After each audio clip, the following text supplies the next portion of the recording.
Welcome to the Music with a Message series, brought to you by the Seattle World Tour Winter Food Drive and Fundraiser.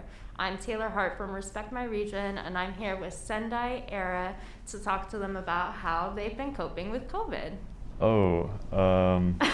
That's a great question. I think for everybody, it's been just it's been a lot of ups and downs. But I think I feel pretty lucky to have a roof over my head and toilet paper in the house and everything. So all things considered, I still have a lot to be Were you a grateful toilet for. paper stopper upper at the beginning? No. No.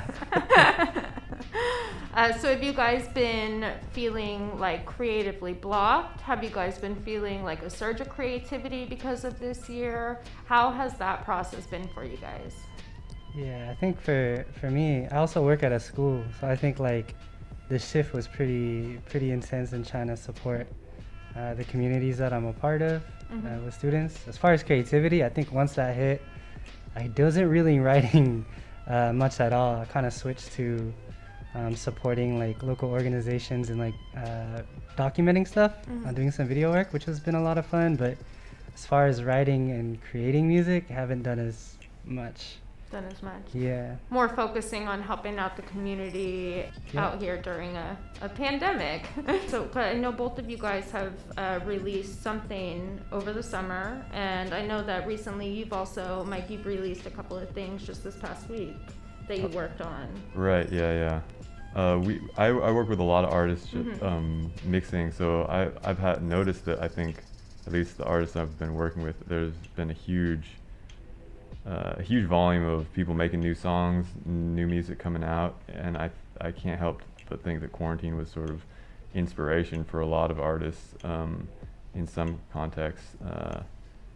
Do you want to talk about the EP a little bit? Yeah, we can talk about it. So one of the songs, one of the projects that we put out as 29 EP, and it was there's 3 songs that we wrote over the course of 2019 during we tried to do like a storytelling series that highlighted mostly like Filipino American folks in Seattle in the Northwest, highlighting their stories and connecting it to issues that they're facing. So we did that, and out of that whole year, we found 3 songs that we really liked and kind of expanded on them and created a short project we put out in like September.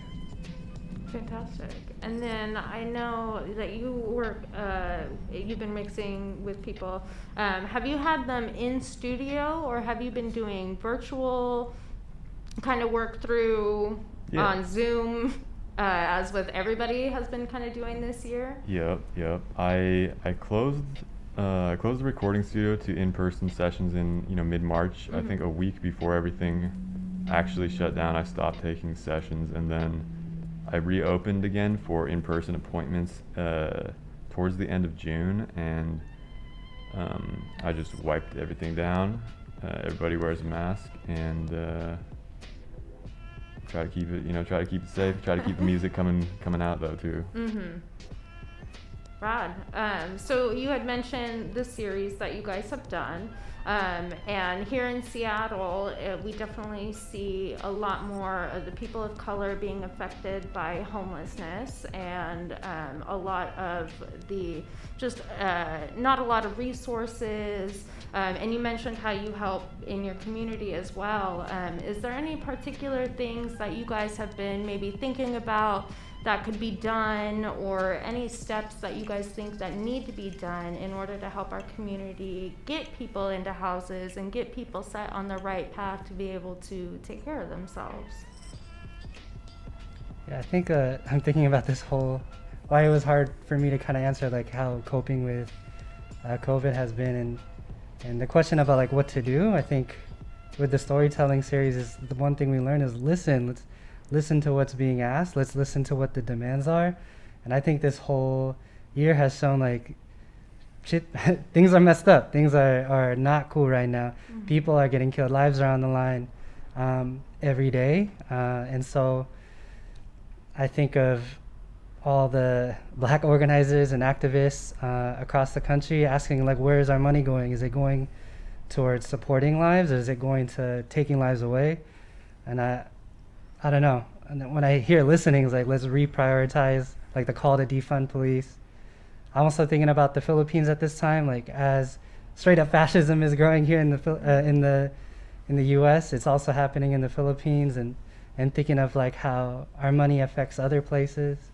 And so I guess the question, like what to do, is really listen to the people, and then uphold what their demands are, and then push it, and organize. Yeah. And do you think that involves more so getting involved with local government, and maybe like the idea of breaking down the U.S. into smaller territories has always been kicked around with like Cascadia and Texas wanting to depart. Do you think dwindling down into smaller regions and just having that government take care of it could be an answer, instead of having to go to like the federal government and just make smaller territories? Do you think having a smaller region to manage, essentially, instead of like 50 plus states to manage, do you think that might be a better way to go? Maybe some folks would think that and agree with that. I think for me, still like around if the whole system is in this way, like organizing around something that could be different, could look like that for some folks. It could look like having programs and things that benefit people as a priority and funding that. Yeah, at least as long as it's guided with the intentions of working class and Black, Indigenous folks, trans folks, queer folks, and like in a way that uplifts their livelihood. I think that's what I want to see, a pro-people like kind of place. Even if we had like just a global community, essentially, break down like country borders and not pay attention to that, and just have like a global community focused on the good of the human race, essentially, instead of commerce and profits. I mean, essentially, that's what I would like. I don't know if you guys have anything else that you wanted to add to that, or anything else that you guys wanted to reflect on from the past year.